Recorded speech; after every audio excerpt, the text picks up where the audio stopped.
नमस्कार दोस्तों स्वागत है एक और नए वीडियो में। इस वीडियो में मैं आप लोगों को बताऊंगा कि सेंट्रल बैंक ऑफ इंडिया के द्वारा सफाई कर्मचारी का बहुत बढ़िया वैकेंसी निकाला गया है। इस वैकेंसी में जो है ना आप 20 दिसंबर 2023 से लेके 9 जनवरी 2024 तक आप इस फॉर्म को भर पाएंगे। तो चलिए आज मैं लाइव एक फॉर्म फिल करके दिखाऊंगा ताकि आपको फॉर्म भरने में कोई परेशानी ना हो। मैं ये जो फॉर्म भरूंगा ये डेमो के तौर पे भरूंगा। ये जो फॉर्म है इसमें दी हुई सारा डिटेल्स जो है ना ये गलत है। मतलब मैं आपको बस बताऊंगा मुंह से बोल के और दिखाऊंगा डेमो की क्या कहाँ पे क्या चीज फिल करना है। तो ये करने से पहले आपको नोटिफिकेशन समझना होगा। दोस्तों ये जो नोटिफिकेशन है ये बताया जा रहा है कि इसका ऑनलाइन एप्लीकेशन जो है ना वो 20/12/2023 से लेकर स्टार्ट होगा और यहाँ पे 9 जनवरी 2023 तक भरा जाएगा। अगर आप जो है ना एक SC ST PWBD या एक सर्विसमैन कैंडिडेट्स हैं तो आपको 175 रुपए का पेमेंट करना है। अगर आप एक जनरल OBC EWS कैंडिडेट्स हैं तो आपको जो है ना 850 रुपए का पेमेंट करना है। यहाँ पे बताया जा रहा है कि जो इसका एडमिट कार्ड जारी होगा वो यहाँ पे देखिए जनवरी या फरवरी में यहाँ पे एडमिट कार्ड जारी हो जाएगा और यहाँ पे ऑनलाइन एग्जामिनेशन जो होगा वो फरवरी में होगा। रिजल्ट जो आएगा वो फरवरी में आएगा और यहाँ पे लैंग्वेज टेस्ट के लिए जो एडमिट कार्ड आएगा वो मार्च में आएगा और लैंग्वेज टेस्ट जो होगा वो मार्च में होगा और प्रोविजनल सिलेक्शन जो है वो आपको अप्रैल में दे दिया जाएगा। यहाँ पे जॉब प्रोफाइल के बारे में बताया हुआ है कि आपको किस प्रकार का आपका जॉब रहेगा। उसके बाद यहाँ पे जो है ना सैलरी के बारे में बताया हुआ है। आप लोग देख लीजिए कि किस तरह का आपका सैलरी होगा आप में इसमें सिलेक्शन होगा। तो अगर आप एक इंडियन सिटीजनशिप आपके पास है तो आप इस फॉर्म को जो है ना अप्लाई कर सकते हैं। उसके बाद यहाँ पे एज क्राइटेरिया के बारे में बताया हुआ है कि अगर आपका जो एज है वो अगर आप एक जनरल EWS कैंडिडेट्स हैं तो आप 18 से 26 साल तक फॉर्म भर पाएंगे। अगर आप SC ST से आते हैं तो आपको 5 साल का छूट दिया जाएगा। OBC नॉन क्रीमी लेयर को 3 साल का छूट दिया जाएगा और यहाँ पे PWBD कैंडिडेट्स को 10 ईयर का छूट दिया जाएगा। उसके बाद यहाँ पे जो है ना सिलेक्शन प्रोसेस के बारे में बताया हुआ है कि जो इसका ऑनलाइन एग्जामिनेशन होगा वो IBPS के द्वारा लिया जाएगा। लोकल लैंग्वेज टेस्ट भी होगा जो बैंक के द्वारा यहाँ पे लिया जाएगा। यहाँ पे बताया जा रहा है कि जो एग्जाम होगा वो 70 नंबर का होगा और 90 मिनट टाइम दिया जाएगा, जिसमें इंग्लिश लैंग्वेज 10 नंबर का होगा, जनरल अवेयरनेस 20 नंबर का होगा, एलिमेंट्री मैथमेटिक्स जो है यहाँ पे अर्थमेटिक 20 नंबर का होगा और यहाँ पे साइकोमेट्रिक टेस्ट यानी कि रीजनिंग जो होगा वो 20 नंबर का होगा। टोटल मिला के 70 नंबर का होगा और यहाँ पे लोकल लैंग्वेज टेस्ट होगा जो कि 30 नंबर का होगा। 30 मिनट का ड्यूरेशन दिया जाएगा और यहाँ पे जो है ना आपको एग्जामिनेशन के बारे में बताया हुआ है कि किस मीडियम में आपका एग्जामिनेशन होगा। अगर आप बिहार स्टेट से आते हैं तो इंग्लिश और हिंदी में से एग्जाम होगा। छत्तीसगढ़ में इंग्लिश हिंदी में होगा, दिल्ली इंग्लिश हिंदी में होगा, गुजरात इंग्लिश हिंदी एंड गुजराती में होगा, झारखंड में इंग्लिश हिंदी में होगा और मध्य प्रदेश का इंग्लिश हिंदी में होगा, महाराष्ट्र में इंग्लिश हिंदी मराठी एंड कोंकणी में होगा, उड़ीसा में इंग्लिश हिंदी एंड ओडियो में होगा, राजस्थान में इंग्लिश हिंदी में होगा, उत्तर प्रदेश में इंग्लिश हिंदी एंड उर्दू में एग्जाम होगा। ये एग्जामिनेशन का लैंग्वेज बताया हुआ है। उसके बाद यहाँ पे बताया जा रहा है कि जो आपका ऑब्जेक्टिव टेस्ट क्वेश्चन होगा ना, जो मतलब उसमें से 0.25 नंबर जो है ना यानी कि 1/4 का निगेटिव नंबर भी इसमें काट लिया जाएगा। कट ऑफ स्कोर जो होगा वो ऑनलाइन एग्जामिनेशन और लोकल लैंग्वेज टेस्ट दोनों को मिलाकर बनाया जाएगा। एग्जामिनेशन सेंटर के बारे में बताया हुआ है कि यहाँ पे जो है ना 8 जोन में से यहाँ पे सभी जोन का नाम बताया हुआ है और कहाँ कहाँ सेंटर दिया जाएगा। जैसे कि यहाँ पे देखिए अगर अहमदाबाद, भोपाल, दिल्ली, कोलकाता, लखनऊ और यहाँ पे मुंबई, उसके बाद जोनल ऑफिस यहाँ पे पुणे एंड पटना, ये सब जगह पे आपका जो है ना एग्जामिनेशन दिया जाएगा। यहाँ पे देखिए प्रोविजनली सिलेक्शन उन्हीं का कैंडिडेट्स का दिया जाएगा जो 70 नंबर का रिटन एग्जामिनेशन और 30 नंबर का जो है ना लैंग्वेज टेस्ट दोनों क्वालिफाई करेंगे और दोनों मिला के कट ऑफ पार करेंगे ना तो उनका जो है ना फाइनल सिलेक्शन दिया जाएगा। उसके बाद अगर आप यहाँ पे देखिएगा तो हाउ टू अप्लाई के बारे में बोला हुआ है कि सबसे पहले आपको एप्लीकेशन का रजिस्ट्रेशन करना होगा, पेमेंट फी करना होगा, फोटो एंड सिग्नेचर अपलोड करना होगा और यहाँ पे बताया हुआ है कि किस तरह का आपका फोटो एंड सिग्नेचर अपलोड करना है। ये भी डिक्लेरेशन यहाँ पे दिया हुआ है। उसके बाद आप यहाँ पे देखिएगा तो एक है ना हैंड रिटन डिक्लेरेशन अपलोड करना है, जिसमें यहाँ पे बताया जा रहा है कि यहाँ से आई से लेकर जो रिक्वायर्ड तक है ना यहाँ तक आपको एक सादे कागज पर लिख के और इसका फोटो खींच के ये भी आपको अपलोड करना होगा।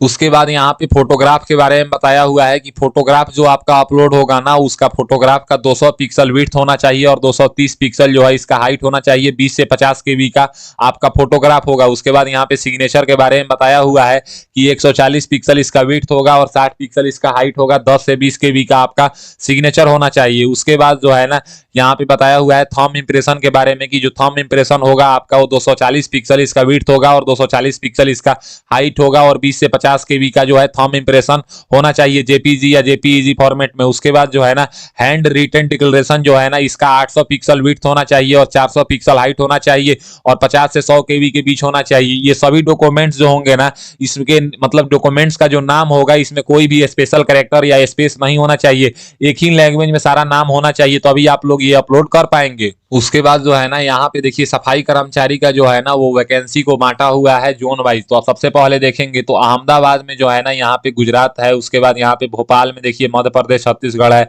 दिल्ली में दिल्ली राजस्थान जोन है, यहाँ पे बताया हुआ है कि किस किस, कोलकाता में यहाँ पे उड़ीसा है, लखनऊ में उत्तर प्रदेश है और यहाँ पे महाराष्ट्र है, उसके बाद बिहार झारखंड है। टोटल मिला के यहाँ पे 484 वैकेंसी है, यहाँ पे कैटेगरी वाइज बताया हुआ है। तो आप इसमें से जिस भी जोन के लिए चाहे ना उस जोन के लिए आप आवेदन दे सकते हैं, लेकिन जो है ना इस जोन का जो लोकल लैंग्वेज है ना वो आपको आना चाहिए। तो चलिए मैं आपको एक फॉर्म लाइव फिल करके दिखाता हूं और पूरा प्रोसेस भी आपको पता चल जाएगा। दोस्तों फॉर्म फिल करने के लिए इसका ऑफिशियल वेबसाइट है, यहाँ पे आने के बाद जो है ना सबसे पहले अगर आप न्यू कैंडिडेट्स हैं तो आपको यहाँ पे click here for new registration के ऊपर क्लिक करना है। अब जैसे ही आप इसके ऊपर क्लिक करेंगे तो यहाँ पे देखिएगा तो basic information, photo and signature details, उसके बाद यहाँ पे प्रीव्यू, उसके बाद यहाँ पे अपलोड्स और उसके बाद पेमेंट्स, इस तरह से आपको जो है ना फॉर्म को फिल कर पाएंगे 6 स्टेप में। सबसे पहले यहाँ पे आपको फर्स्ट नेम फिल करना है, वो भी आपको जो मैट्रिक सर्टिफिकेट के अनुसार। उसके बाद यहाँ पे कन्फर्म फर्स्ट नेम, उसके बाद यहाँ पे मिडिल नेम फिल करना है, फिर यहाँ पे कन्फर्म मिडिल नेम फिल करना है। अगर आपका फर्स्ट नेम के बाद जो है ना मिडिल नेम नहीं है तो आप इसको छोड़ देंगे, या लास्ट नेम भी नहीं है तो आप इसको छोड़ देंगे। लेकिन यहाँ पे आपको अगर जिस तरह से आप नाम लिखते हैं, जैसे मान लीजिए कि अगर आप नाम ऋतिक कुमार लिखते हैं तो यहाँ पे फर्स्ट नेम में ऋतिक लिखेंगे और लास्ट नेम में यहाँ पे कुमार लिखेंगे। उसके बाद जो है ना यहाँ पे आपको देखिए मोबाइल नंबर फिल करना है, जो 10 डिजिट का मोबाइल नंबर होना चाहिए। उसके बाद यहाँ पे कन्फर्म मोबाइल नंबर फिल करना है, फिर यहाँ पे अगर आपके पास अल्टरनेट मोबाइल नंबर है तो आपको यहाँ पे फिल करना है, और नहीं है तो आप इसको खाली छोड़ देंगे। उसके बाद आगे बात करें तो यहाँ पे ईमेल आईडी का जो है ना @gmail.com से जो पहले आता है ना, जैसे मान लीजिए कि मेरा जो ईमेल है वो ritikRaj@gmail.com है, तो यहाँ पे हमको ऋतिक राज फिल करना है और @ यहाँ पे है, और यहाँ पे जो है ना हमको gmail.com सेलेक्ट कर लेना है, और फिर उसी ईमेल को जो है ना यहाँ पे कन्फर्म ईमेल में सीरियल वाइज से पूरा फिल करना है जिस तरह से आपका ईमेल है, और यहाँ पे आधा फिल करना है और @gmail.com इधर से ऐड होके और यहाँ पे कन्फर्म में पूरा फिल करेंगे तो पूरा फिल हो जाएगा। उसके बाद यहाँ पे जो है ना कैप्चा फिल करेंगे और कैप्चा फिल करने के बाद आपको यहाँ पे सेव एंड नेक्स्ट के ऊपर क्लिक करना है। जैसे ही आप यहाँ पे सेव एंड नेक्स्ट के ऊपर क्लिक करेंगे तो यहाँ पे बोलेगा are you sure you data मतलब आपको करेक्ट लग रहा है। अगर करेक्ट है तो आप यहाँ पे ओके पे क्लिक करेंगे, और नहीं है तो आप यहाँ पे कैंसल के ऊपर क्लिक करेंगे। तो हम यहाँ पे ओके के ऊपर क्लिक करेंगे क्योंकि मेरा डाटा जो है वो सही था। अब जैसे ही हम इसके ओके के ऊपर क्लिक किए तो यहाँ पे बोल रहा है कि your provisional registration number is इतना, और यहाँ पे पासवर्ड भी आपका दिखा रहा है, मतलब जो है ना मेरा रजिस्ट्रेशन हो चुका है। अब मुझे क्या है तो यहाँ पे जो है ना 6 स्टेप में से पहला स्टेप कंप्लीट हो गया, यानी कि रजिस्ट्रेशन हो गया। अब हमको फोटो एंड सिग्नेचर अपलोड करना है, उसके बाद डिटेल्स, उसके बाद प्रीव्यू, उसके बाद अपलोड, उसके बाद पेमेंट्स। देखिए फोटो जो सिग्नेचर अपलोड करना है ना वो किस तरह से अपलोड करना है ये चीज यहाँ पे बताया हुआ है कि एक फोटो और एक सिग्नेचर अपलोड करना है। तो guidelines for scanning the photograph, अब इसके ऊपर जैसे ही आप क्लिक करेंगे तो ये बात बोला जा रहा है जो आपका फोटो अपलोड होगा ना वो यहाँ पे देखिए फोटो का विड्थ होगा 200 पिक्सल और हाइट होगा 230 पिक्सल, और 50 केबी से कम होना चाहिए और 20 केबी से ज्यादा होना चाहिए, वैसा फोटो आपको अपलोड करना है। उसके बाद यहाँ पे जो है ना सिग्नेचर और लेफ्ट थंब इंप्रेशन के बारे में बताया हुआ है। जो सिग्नेचर आपका अपलोड होगा इसका विड्थ होगा 140 पिक्सल और हाइट होगा 60 पिक्सल और 10 से 20 केबी के बीच होना चाहिए। उसके बाद जो है यहाँ पे आप थंब इंप्रेशन के बारे में देखिए, थंब इंप्रेशन के बारे में बताया हुआ है कि इसका होगा विड्थ 240 पिक्सल और हाइट भी होगा 240 पिक्सल, 20 से 50 केबी के बीच होगा। उसके बाद जो है ना हैंड रिटन डिक्लेरेशन जो होता है आपको इंग्लिश में लिखना है, ये भी आपको अपलोड करना है, जिसका विड्थ 800 पिक्सल होगा और यहाँ पे जो हाइट होगा वो 400 पिक्सल होगा, 50 से 100 केबी के बीच होगा। ये सब जो डॉक्यूमेंट्स आपको अपलोड करना है ना, इसमें से किसी भी डॉक्यूमेंट्स के नाम में स्पेस या स्पेशल कैरेक्टर या ये सब नहीं होना चाहिए, केवल और केवल अल्फाबेट होना चाहिए, तो अभी आप अपलोड कर पाएंगे।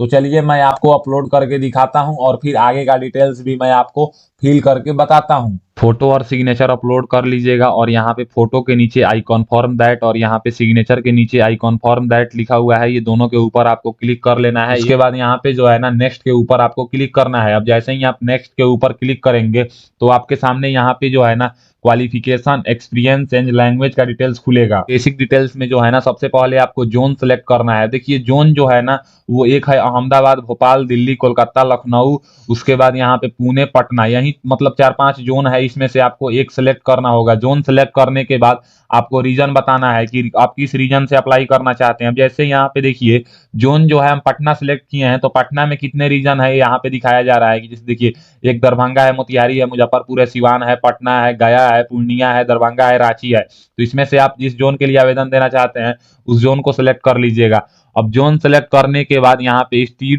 State you want to apply for, तो यहाँ पे जो है ना एक ही स्टेट आएगा, क्योंकि हम बिहार से अप्लाई कर रहे हैं तो यहाँ पे बिहार आएगा ऑप्शन। तो हम यहाँ पे क्या है ना कि बिहार सिलेक्ट कर लेंगे। अब देखिए बिहार सिलेक्ट करने के बाद यहाँ पे बोलेगा कि जो यहाँ का लोकल लैंग्वेज है, जो जोन और यहाँ पे रीजन सेलेक्ट किए हैं, क्या यहाँ के लोकल लैंग्वेज जो है वो हिंदी है कि उर्दू है। यहाँ से मतलब लोकल लैंग्वेज खुल के आएगा, तो मुझे जो है हिंदी की लैंग्वेज मतलब जानकारी है, तो हम यहाँ से हिंदी सिलेक्ट करेंगे। तो लैंग्वेज सिलेक्ट करने के बाद अपने रीजन के अनुसार यहाँ पे लैंग्वेज खुल के आएगा। उस लैंग्वेज को जैसे ही आप सिलेक्ट करेंगे तो उसके बाद यहाँ पे पूछेगा कि are you local residence of state, यानी कि जो जोन आप यहाँ पे सिलेक्ट किए हैं या जो स्टेट सिलेक्ट किए हैं, क्या उस स्टेट के आप मतलब निवासी हैं परमानेंटली, तो आप इसको यस करेंगे। अगर हैं तो नहीं है तो आप इसको नो करेंगे। उसके बाद यहाँ पे बोलेगा कि 2012-13 में जो है ना इसका मतलब वैकेंसी आया था 38 रीजन में, जो कि कंप्लीट नहीं कराया गया था, तो क्या आप उसको उसमें फॉर्म अप्लाई किए थे। अगर किए थे तो यस करेंगे और नहीं किए थे तो आप यहाँ पे नो करेंगे। उसके बाद यहाँ पे आपको अपना कैटेगरी बताना है कि आप किस कैटेगरी से आते हैं। जिस कैटेगरी से आते हैं, general, OBC, SC, ST, EWS का ऑप्शन है, उस कैटेगरी का यहाँ से आप टिक करेंगे। कैटेगरी टिक करने के बाद ओके का सेक्शन आएगा, इसको ओके कर दीजिएगा। ये ओके करने के बाद कैटेगरी टिक हो जाएगा। उसके बाद यहाँ पे आपसे पूछेगा कि क्या आप जो है ना यहाँ पे 40% डिसेबिलिटी हैं, तो अगर हैं तो आप इसको यस करेंगे, नहीं है तो आप इसको नो करेंगे। इसको नो करने के बाद जैसे मान लीजिए कि अगर आप यहाँ पे जो है ना डिसेबिलिटी अगर नो करते हैं, तो यहाँ पे यहाँ तक वाला जो ऑप्शन है, यहाँ पे do you intend the use the service of the scribe, ये सब ऑप्शन जो है ना अपने से मतलब डिसेबल हो जाएगा। उसके बाद यहाँ पे पूछेगा आर यू पर्सन विथ मतलब स्पेसिफिक डिसेबिलिटी, तो यहाँ पे इसको यस या अगर है तो है, नहीं तो यहाँ पे इसको नो कर दीजिएगा। ये नो करने के बाद यहाँ पे फिर नीचे आना है। नीचे में आपसे ये बात पूछा जाएगा कि यहाँ पे देखिए क्या आप एक सर्विसमैन हैं। अगर हैं तो आप इसको यस करेंगे और नहीं है तो आप इसको नो कर देंगे। उसके बाद यहाँ पे पूछेगा कि आर यू डिसेबल एक सर्विस, अगर आप डिसेबल एक सर्विसमैन हैं तो यस करेंगे और नहीं है तो आप इसको भी नो कर देंगे। उसके बाद यहाँ पे बोलेगा कि are you dependent of serviceman, अगर हैं तो आप इसको यस करेंगे और नहीं है तो आप इसको भी नो कर देंगे। उसके बाद बोलेगा are you employ of central bank, क्या आप सेंट्रल बैंक के कर्मचारी हैं। अगर हैं तो आप इसको यस करेंगे, नहीं तो आप इसको भी नो कर देंगे। उसके बाद यहाँ पे बोलेगा कि देखिए यहाँ पे are you seeking age relaxation, क्या आपको एज रिलैक्सेशन मिल रहा है। तो अगर आप जनरल ईडब्ल्यूएस कैटेगरी से हैं तो आप इसको नो करेंगे, लेकिन अगर आप ओबीसी, एससी, एसटी से कैटेगरी से आते हैं और आपको एज रिलैक्सेशन मिल रहा है तो आप इसको यस करेंगे, नहीं तो आप इसको भी नो कर देंगे। इसको नो करने के बाद यहाँ पे बोलेगा religion to which you belong, मतलब आप किस रिलीजन से बिलोंग करते हैं। तो यहाँ पे है बुद्धिस्ट है, क्रिश्चियन है, उसके बाद हिंदू है, जैन है, मुस्लिम है। तो आप जिस रिलीजन से आते हैं उस रिलीजन को सिलेक्ट करेंगे। उसके बाद यहाँ पे बोलेगा do you belong to religious minority community, अगर इस जगह बिलोंग करते हैं तो यस करेंगे, नहीं तो आप इसको भी नो कर देंगे। उसके बाद यहाँ पे बोलेगा कि नेशनलिटी सिटीजनशिप, आपको यहाँ से सिलेक्ट करना है कि आप इंडियन सिटीजन है या अदर हैं, तो यहाँ से अपने मुताबिक सिलेक्ट कीजिएगा। उसके बाद यहाँ पे बोलेगा कि I intend the bring the following ID, मतलब जो यहाँ से है ना आप आईडी मतलब यहाँ से टिक कर देना है, ताकि आपका एग्जामिनेशन हो तो आपसे आईडी चेक किया जाए तो आप दिखा सके। तो यहाँ से आपको चूज करना है कि आप पासपोर्ट देंगे कि Aadhaar card, PAN card, voter ID card या जो भी परमानेंट ड्राइविंग लाइसेंस या जो भी बैंक पासबुक आप जो भी देना चाहते हैं ना उससे आप यहाँ से सिलेक्ट करेंगे। तो हम आधार कार्ड सिलेक्ट कर लेते हैं। ये सिलेक्ट करने के बाद जो आईडी यहाँ से आप सिलेक्ट करेंगे उस आईडी का यहाँ पे नंबर बताना होगा। उसके बाद यहाँ पे सेंटर ऑफ एग्जामिनेशन, अब देखिए जो आप रीजन सिलेक्ट करेंगे ना उसके मुताबिक यहाँ पे आपको सेंटर सिलेक्ट करना होगा। सेंटर सिलेक्ट करने के बाद यहाँ पे बोलेगा कि kindly indicate medium of paper examination, आप किस मीडियम में पेपर देना चाहते हैं। तो हम यहाँ पे इंग्लिश एंड हिंदी सिलेक्ट करेंगे, क्योंकि इंग्लिश एंड हिंदी ही हमारे रीजन में पेपर होगा। उसके बाद यहाँ पे हमसे बोलेगा कि आप अपना डेट ऑफ बर्थ सिलेक्ट कीजिए। तो हम यहाँ से डे में अपना दिन सिलेक्ट करेंगे। उसके बाद यहाँ पे मंथ में जो है ना अपना मंथ सिलेक्ट करेंगे, किस मंथ में मेरा जन्म हुआ था। उसके बाद यहाँ पे जो है ना ईयर में अपना ईयर सिलेक्ट करेंगे। ये सिलेक्ट करने के बाद जो है ना हमको यहाँ पे अपना जेंडर बताना होगा। देखिए जेंडर मेल, फीमेल, ट्रांसजेंडर मतलब अदर है, तो आप इसमें से अपना जेंडर सिलेक्ट कीजिएगा। उसके बाद बोलेगा do you have twin brother या सिस्टर, मतलब क्या आप जुड़वा हैं। अगर हैं तो आप इसको यस करेंगे और नहीं है तो आप इसको नो करेंगे। अगर जुड़वा है तो यहाँ पे उसका नाम डिटेल्स जानकारी दीजिएगा। उसके बाद यहाँ पे मैरिटल स्टेटस आप बताइएगा कि आप मैरिड हैं कि अनमैरिड हैं। ये बताने के बाद आपको यहाँ पे जो है ना अपने पिताजी का नाम बताना होगा। पिताजी का नाम बताने के बाद यहाँ पे मदर्स नेम बताना होगा। देखिए ये सब 10th के सर्टिफिकेट के अकॉर्डिंग फिल करना है। उसके बाद यहाँ पे जो है ना आपको करस्पॉन्डेंस एड्रेस फिल करना है, यानी कि पत्राचार का पता। तो यहाँ पे एड्रेस लाइन 1 में आप village, post, police station, district यहाँ पे लिख देना है। फिर यहाँ पे आपको स्टेट सिलेक्ट करना है। स्टेट सिलेक्ट करने के बाद जो है ना आपको यहाँ पे जो है ना अपना पिन कोड फिल कर देना है। और देखिए बोल रहा है कि क्या आपका प्रेजेंट एड्रेस यानी कि कॉरेस्पॉन्डेंस एड्रेस और परमानेंट एड्रेस अगर दोनों सेम है तो आप यहाँ से सेम पे टिक कर देंगे। अगर अलग अलग है तो आप अलग अलग इसको बिना टिक किए ही फिल करेंगे। उसके बाद जब आप नीचे आएंगे आपके कैटेगरी के अनुसार यहाँ पे फीस दिखाएगा और बोलेगा कि जैसे जो है ना इसमें जीएसटी भी आपको देना होगा। यहाँ पे बोल रहा है कि choose the address of GST invoice. तो मतलब जैसे आप पेमेंट करेंगे ना तो जो आपका बिल बनेगा वो किसके एड्रेस पे बनेगा, मतलब कॉरेस्पॉन्डेंस एड्रेस पे बनेगा या परमानेंट एड्रेस पे बनेगा। तो आप जिस भी एड्रेस के लिए चाहते हैं उस एड्रेस को आप यहाँ से सिलेक्ट कर लेंगे। और सिलेक्ट करने के बाद जो है ना यहाँ पे देखिए state of GST invoice Bihar का ऑप्शन आएगा और अमाउंट आपका दिखाएगा कैटेगरी के अनुसार। अब इसको देखने के बाद जो है ना आपको यहाँ पे सेव एंड नेक्स्ट का ऑप्शन मिलेगा, तो इसके ऊपर आप क्लिक कीजिएगा। अब जैसे ही आप इसके ऊपर क्लिक करेंगे तो आपके सामने यहाँ पे जो है ना देखिए क्वालिफिकेशन एंड एक्सपीरियंस का डिटेल्स खुल के आएगा। अब देखिए क्वालिफिकेशन जो है ना इसमें मतलब 10th क्लास मैंडेटरी है, तो आपको यहाँ पे 10th क्लास का पासिंग ईयर बताना है, डे, मंथ और ईयर में। उसके बाद यहाँ पे 10th में कितने परसेंट नंबर है ये बताना है। उसके बाद यहाँ पे कौन से ग्रेड से आप पास थे वो बताना है। अगर आप 10th के बाद अगर आपके पास कोई भी मतलब डिग्री नहीं है तो आप यहीं पे खाली छोड़ देंगे। लेकिन अगर आप 10th के बाद अगर आप इंटरमीडिएट किए हैं तो यहाँ पे डिग्री स्ट्रीम में आप बता सकते हैं कि आप कौन से डिग्री किए हैं, मतलब पीसीएम से पढ़े हैं या कॉमर्स से या आर्ट से, इस तरह से बताएंगे। पासिंग ईयर, डेट, मंथ में बताएंगे, परसेंटेज बताएंगे और यहाँ पे जो है ना आपको ग्रेड बताना है। उसके बाद अगर आप ग्रेजुएशन किए हैं तो यहाँ पे ग्रेजुएशन के बारे में बताए हैं। ग्रेजुएशन के बारे में बताने के बाद सेम उसी तरह से पासिंग ईयर बताएंगे, परसेंटेज बताएंगे और डिवीजन बताएंगे। ये बताने के बाद अगर आप अदर कोई क्वालिफिकेशन है तो उसके बारे में भी सेम उसी तरह से डिटेल्स फिल करेंगे। वो फिल करने के बाद यहाँ पे जैसे मान लीजिए कि अगर आपके पास जो है ना वर्क एक्सपीरियंस है कहीं का तो आप यहाँ पे नेम ऑफ एम्प्लॉयर बताएंगे। उसके बाद यहाँ पे डेस्टिनेशन बताएंगे और यहाँ पे कब से कब तक काम किए हैं ये बताएंगे। नेचर ऑफ ड्यूटी बताएंगे और रीजन ऑफ लिविंग, मतलब आप क्यों छोड़ दिए ना ये यहाँ पे बताएंगे। इस तरह से आप बताने के बाद जो है ना नीचे आएंगे। अगर और भी एक्सपीरियंस है तो यहाँ पे ऐड मोर करके देंगे और नहीं है तो आप इसको एक ही छोड़ देंगे या इसको खाली छोड़ देंगे। उसके बाद यहाँ पे बोल रहा है कि आप कौन कौन से लैंग्वेज को जानते हैं, तो यहाँ पे फिल करेंगे कि आप कौन कौन से लैंग्वेज को जानते हैं। जैसे हिंदी, इंग्लिश, भोजपुरी, जो भी लैंग्वेज होता है ना, मराठी, गुजराती, इसमें से आप यहाँ पे लैंग्वेज का नाम लिख देंगे। अगर आप रीड करना जानते हैं तो इसको टिक करेंगे और राइट करना जानते हैं तो इसको टिक करेंगे। और मान लीजिए कि इंग्लिश लैंग्वेज अगर आप रीड राइट करना जानते हैं, स्पीक करना नहीं जानते हैं तो आप इसको खाली छोड़ देंगे। इस तरह से आप जितनी लैंग्वेज को भी जानते हैं ना उन सब लैंग्वेज को यहाँ पे फिल करेंगे और फिल करने के बाद जो है ना यहाँ पे सेव एंड नेक्स्ट के ऊपर क्लिक करेंगे। जैसे ही आप सेव एंड नेक्स्ट के ऊपर क्लिक करेंगे ना तो आपका जो है ना फॉर्म का प्रीव्यू खुल के आएगा कि आपने जो भी डिटेल्स फिल किया है या जो फोटो सिग्नेचर अपलोड किया है ना वो सारा डिटेल्स आपको यहाँ पे दिखाएगा।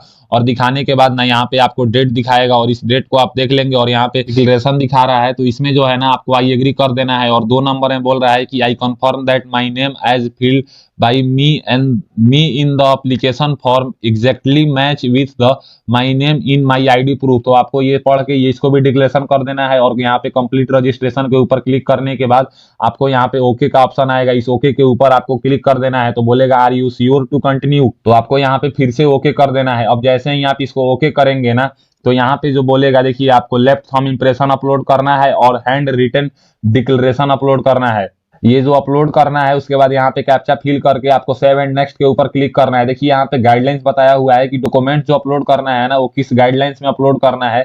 यहाँ पे ये बात भी बताया हुआ है। हम इसको नीचे चलते हैं और यहाँ पे देखते हैं। यहाँ पे जो डिक्लेरेशन बता रहा है लेफ्ट थंब इंप्रेशन का और डिक्लेरेशन का, यहाँ पे देखिए ये बोला जा रहा है कि जो आपका थंब इंप्रेशन होगा वो 240 पिक्सल का इसका विड्थ होगा और 240 पिक्सल का इसका हाइट होगा और 20 से 50 केबी के बीच में आपको ये अपलोड करना है। इसमें जो इसका नाम रहेगा इस फाइल का, इसमें स्पेस नहीं होना चाहिए और स्पेशल कैरेक्टर नहीं होना चाहिए। और यहाँ पे जो आपको डिक्लेरेशन अपलोड करना है ना हैंड रिटन में, ये बोला जा रहा है कि 800 पिक्सल इसका विड्थ होना चाहिए और 400 पिक्सल इसका जो है ना हाइट होना चाहिए, 50 से 100 केबी के बीच होना चाहिए। ये आपको यहाँ पे अपलोड करना है। तो चलिए क्या है ना कि आप यहाँ पे जैसे लेफ्ट थंब इंप्रेशन के ऊपर आप चूज फाइल के ऊपर क्लिक करेंगे और जो आपको अपलोड करना है उसको यहाँ पे क्या करेंगे सिलेक्ट कर लेंगे। और देखिए ये मैं डेमो के तौर पे आपको फिल करके दिखा रहा हूँ बस ताकि आपको प्रोसेस पता चल सके। मैं फॉर्म फिल नहीं कर रहा हूँ। तो यहाँ पे इसको ओके करेंगे तो आपका जो है ना यहाँ पे देखिए थंब इंप्रेशन जो है ना वो अपलोड हो चुका है।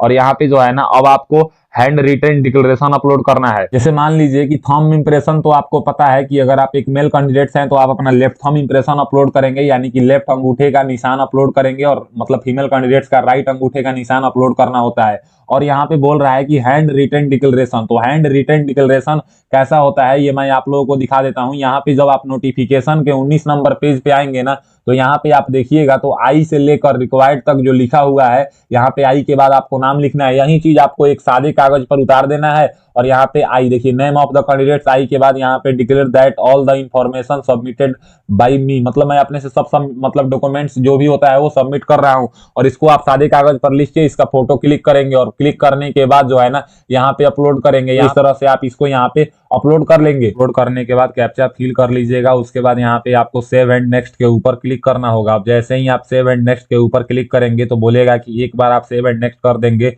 तो आप इसको कैंसिल नहीं कर पाएंगे, तो आप यहाँ पे इसको ओके करेंगे। और ओके करने के बाद जो है ना आपके सामने यहाँ पे देखिए आपके कैटेगरी के अनुसार यहाँ पे पेबल मतलब पे करने के लिए रुपए आएगा और यहाँ पे कैप्चा आएगा। तो इस कैप्चा को क्या है ना कि आपको जो बॉक्स दिखाई दे रहा है इस बॉक्स में आपको इस कैप्चा को फिल कर लेना है। और फिल करने के बाद जो आपका कैटेगरी होगा उसी के अनुसार यहाँ पे पैसा आया होगा। जैसे कि जनरल ईडब्ल्यूएस वालों के लिए 850 रुपया है और शायद SC ST वालों का 180 रुपया, इस तरह से कुछ है। तो आप देख लीजिएगा अपना पेमेंट और यहाँ से सबमिट के ऊपर क्लिक कीजिएगा। आप जैसे ही आप सबमिट के ऊपर क्लिक करेंगे तो बोलेगा do you want to submit, तो आप इसको ओके कीजिएगा। ओके करने के बाद जो है ना आपको डायरेक्ट रिडायरेक्ट करके यहाँ पे ला दिया पेमेंट गेटवे पर। अब यहाँ से जो है ना आप credit card, debit card, other debit card यहाँ पे जो है ना, उसके बाद यहाँ पे इंटरनेट बैंकिंग, उसके बाद वॉलेट, कैश, QR कोड और यहाँ पे UPI। तो इसमें सबसे आसान मेथड जो है ना यहाँ पे है QR कोड। तो QR कोड के ऊपर अगर आप क्लिक करेंगे तो यहाँ पे भीम UPI का ऑप्शन आएगा, इसको सेलेक्ट रहने दीजिएगा और मेक पेमेंट के ऊपर क्लिक कीजिएगा।